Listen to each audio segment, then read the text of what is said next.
बड़ा व्यक्ति हो गया है, और वास्तविक में हो भी गया था। समझ रहे हैं? उससे समझिए कि हर व्यक्ति, हर देवता डरता था।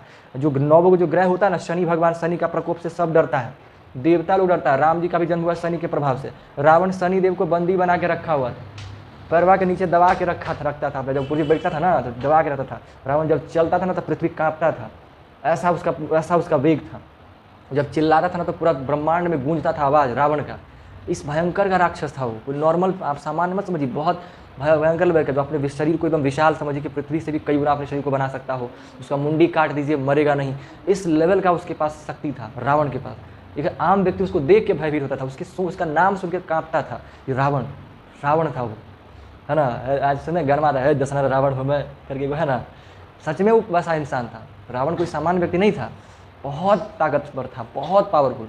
और रावण को मारना कोई मामूली चीज़ था ही नहीं। कोई आम इंसान, आम देवता का बस का बात ही नहीं था कि रावण को जाके मार सके, रावण के सामने टिक जाए, किसी के बस की बात नहीं था। सब भागता था उसके पीछे से, भागल चलता था। ठीक है कि रावण की बात है, ठीक है। रावण भगवान शंकर का बहुत बड़ा भक्त था, भगवान शिव का बहुत बड़ा भक्त था, ठीक है, बहुत भयंकर लेवल का। वो समझिए कि भगवान शंकर को मुंडी काट के 10 मुंडियाँ दे रहे थे। भगवान को तपस्या कर रहा था, शंकर भगवान को खुश नहीं हो रहे थे। तो भगवान जब खुश नहीं हो रहे थे तो वो अपना सर काट के देने लग गया था, सारा का सारा। तो अंतिम सब पूरा सरवा काट के डालने लग गया था, एगो काटा दूगो काटा, काटते जब अंतिम सर काटने लग गया तब भगवान फिर प्रकट हो गए थे।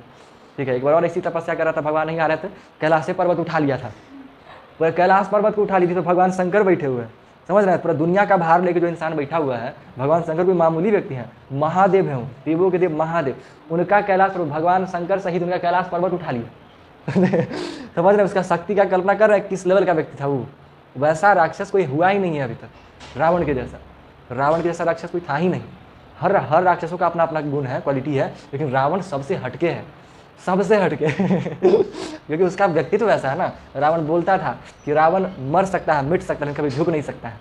उसको अंतिम समय मालूम था कि जो मारने वाला जो राम है, क्योंकि कोई सामान्य व्यक्ति नहीं है, वो निकलने से पहले उसको आभास था कि आज हम जाने वाले हैं। फिर भी वो वीरता से लड़ा था कि कभी नहीं झुकेंगे, मरेंगे तो मरेंगे लेकिन झुकेंगे तो नहीं। इस लेवल से लड़ा था रावण। उसको पता है कि आज हम नहीं आएंगे वापस घर। वो चाहे तो जा करके अपने आप को बचा सकता है, लेकिन वो बचाया नहीं, झुका नहीं, लड़ा। इसलिए हम लोग भी रावण का इज्जत करते हैं, इसी नाते उसके व्यक्तित्व को समझ के इज्जत करते हैं। बस अपने जीवन में कुछ गलतियां ऐसा कर दिया जिसकी वजह से हम लोग उनको इज्जत उस लेवल का नहीं करते हैं। जैसे ना सीता माता का अपहरण करना, बेवजह लोगों को परेशान करना कि भाई हम ही भगवान है, इस टाइप का नाटक करना, ये सब चीज़ थोड़ा सा करता है, जिसकी वजह से समझिए कि हम लोग उसका इज्जत उस लेवल का नहीं करते हैं। लेकिन ऐसे अगर उसका व्यक्तित्व को देखिएगा तो बहुत भयंकर इंसान था वो, बहुत इंटरेस्टिंग, बहुत मजेदार इंसान था। उसकी कुछ क्वालिटीज़ को हम लोग अगर अपने जीवन में उतार लेना तो हम लोग ही बहुत ही बड़े स्तर का व्यक्ति बन जाए। ठीक है, तो वो रावण था। ठीक है, बस उसमें कमियां था, नेगेटिव अधर्म चीज़ तो था ही, तो उस चीज़ में था। तो